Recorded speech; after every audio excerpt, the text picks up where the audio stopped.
What does it mean when those blue pill zombie people say, believe science? And what is implied? Who is really against science? Today we talk about the projection and manipulation tactics used to bend the minds of the weak. VidarReturns. In social media, the whole, quote, believe science crowd has subsided significantly, and this recording isn't an attempt to discredit them, as they do a well enough job of discrediting themselves. But we should reflect on their tactics and how they mean to influence people who lack critical thinking skills. We are calling these people blue pill zombies because they aren't critical thinkers and they badly want to pass on their brain infection to others. Most of them aren't relevant individually, but as a mob they become more of a threat. They are only relevant as a group. They are non-critical thinkers who attempt to press the propaganda they've been fed onto others.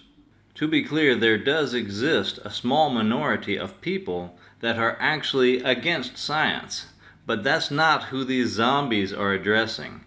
They are addressing us, we people who don't blindly swallow the mainstream narrative. They digest the mainstream narrative and they accept it with little to no question.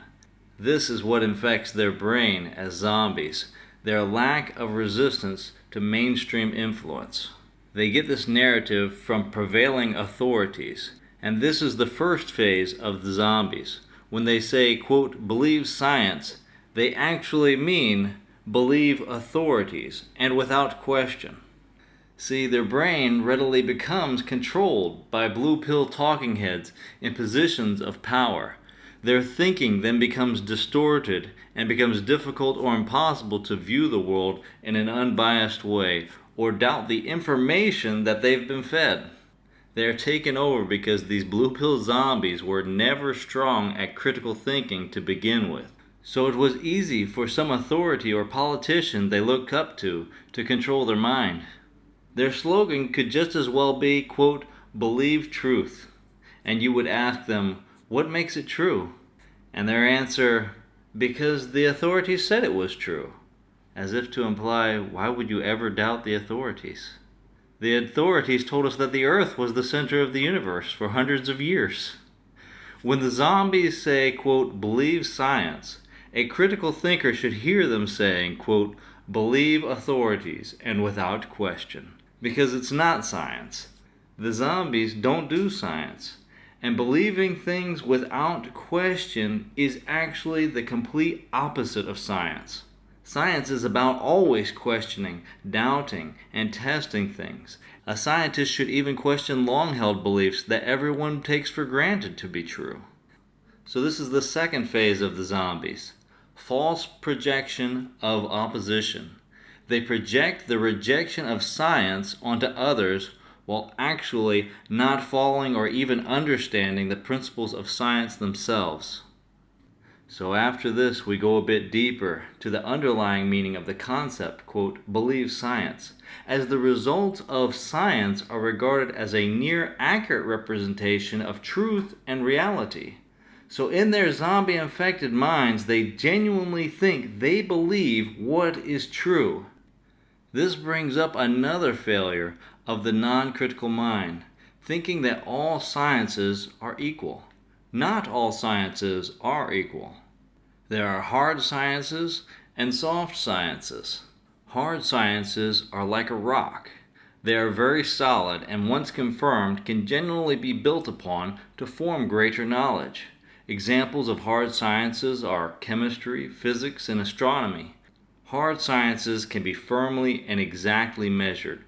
The results of a hard science strictly adheres to the scientific method and can be replicated.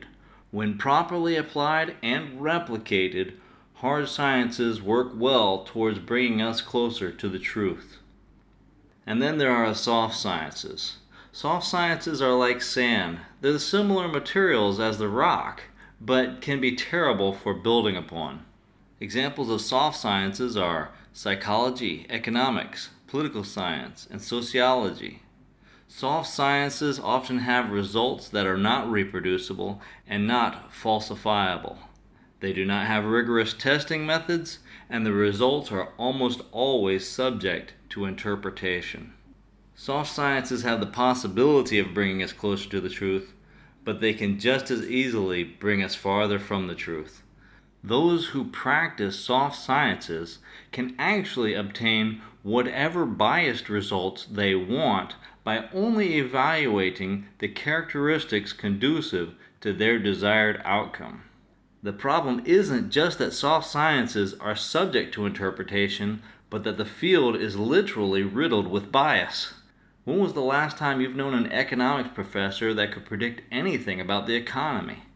Right now, there are many social scientists trying to answer the question, is wearing face masks in public effective at preventing the spread of contagious viruses? They are receiving multitudes of grants and university funds to try and answer this question. It may seem innocuous enough, but let's assume that the answer comes out as strongly yes and it helps prevent virus spread. Was the question asked even the correct question? Maybe we should have asked, do face masks improve or decrease population health? We might just get a different answer. Or perhaps neither of these questions are relevant because the authorities have already declared face masks are good, and believing these authorities is somehow, quote, believing science. And the authorities will guide funds to the soft sciences that give them the answers they need to gain more power. Getting back to the blue pill zombies, they are more than happy to see the funding of these soft sciences because they have little to no understanding of science and how it is used against the population. So the third part of zombies is the assumption that they are in alignment with truth while actually being against truth and actively promoting the opposite of truth.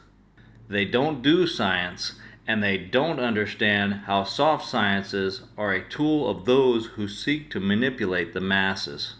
The authorities of old used to be religious leaders of old, and they stifled the truth in their own ways, such as claiming the earth was flat and burning books. Because of such actions, religious leaders of old are perceived with discredit and less than trustworthy. Though the hedonist authorities of today are largely without religious text, but they aren't necessarily without religion. We could say that their religion revolves around comfort-seeking and pleasure glorification, which leads to the promotion of the weak and degenerate in society. In many ways, they are worse than the authorities of old, because they have no consistent set of values for the future of humanity.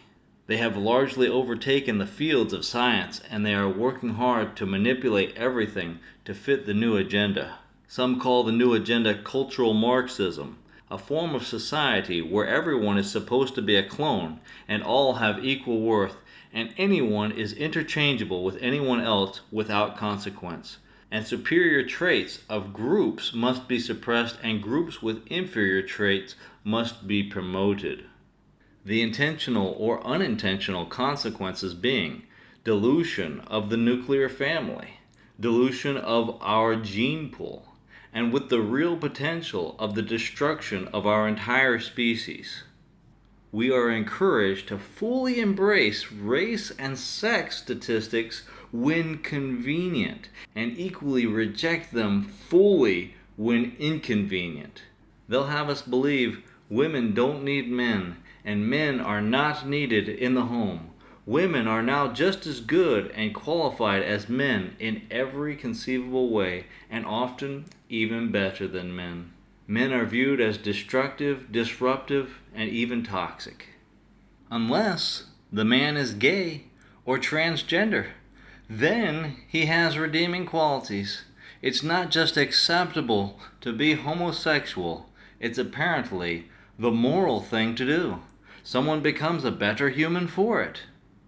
Additionally, any inconvenient information regarding IQ of groups is quickly dismissed and regarded as biased lies.